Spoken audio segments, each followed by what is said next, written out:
They're coming after your pets and they're not going to stop. They came after us. Now they're going after our pets. 7 billion of you agreed to take an mRNA vaccine in your arm without question. And now we are seeing tons of disability, tons of turbo cancer, lots of weird symptomatic stuff going on in the human body. We saw a lot of deaths from the vaccine. We saw in the animal trials, a lot of these animals died from this technology, even though if you Google that, it'll say it's a lie. But the scientists who studied this say otherwise. So they're coming after your pets. They want the same mRNA technology into your pets. The vaccines weren't working before. They have to redevelop them. So what's going to happen with this new technology? Not only are filthy rich vets going to become more filthy rich, because most vets don't care about your pets, by the way. They're very money hungry. I worked in animal rescue a long time. I know many vets. They're going to make a lot of money, not only on distributing all these poisonous, deadly vaccines, they're going to make even more money when these poisonous, deadly vaccines harm your animals. You're going to be bringing your pets to the vet over and over. They're going to have all kinds of diseases, and the vets are going to try to figure it out, and eventually your pet's probably going to pass away.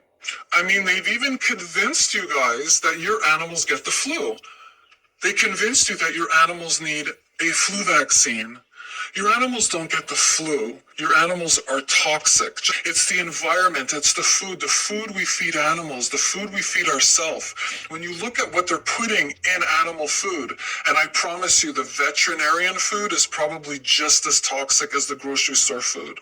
So we're feeding our animals crap, they're out in the environment, their paws are on the ground, they're licking their paws, and then they convince you your animal has the flu, so you need a flu vaccine. So these are cats in the wild, okay? These are cats that don't go to a veterinarian unless they need emergency care. It would be great if they had it. These cats are not vaccinated. These cats live between the ages of 17 and 24 years old.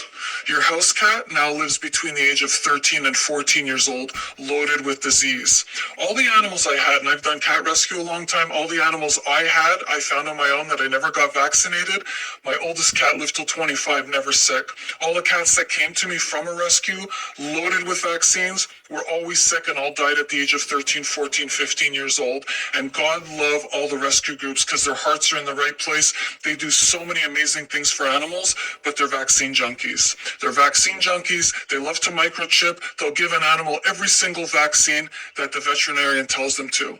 So all I'm saying is everybody needs to really wake up because they've come after you and now they're coming after your pets.